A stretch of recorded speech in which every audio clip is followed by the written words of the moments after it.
This week we discussed how we could create goals to establish learning. So the concept that I'm deciding to use is based on the third grade TEK. The student is expected to explain that two fractions are equivalent if and only if they are both represented by the same point on the number line or represent the same portion of a same size whole for an area model.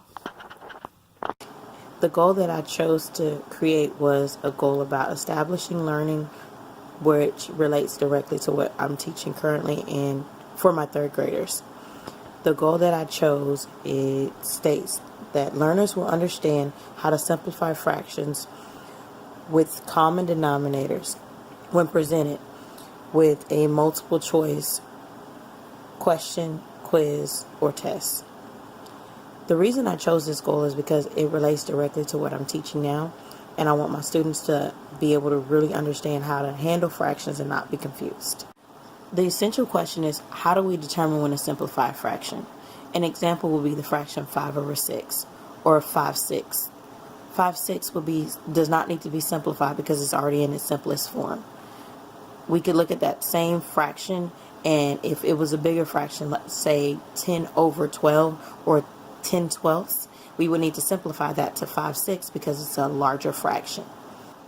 In order to determine if the students actually understood the content, I would have to make sure that the learners are able to really understand the two main parts of a fraction, the numerator and the denominator. Learners will also have to understand what the least common multiple is. It'll be a skill that they previously learned that they have to go back and pick up again and make sure that they understood it the first time. The last part is what I expect the students to really be able to do after they're done with this. I expect the students to be able to answer a fraction problem and know exactly how to simplify that based on the least common multiple in order to make sure that the fraction is the smallest it can possibly be.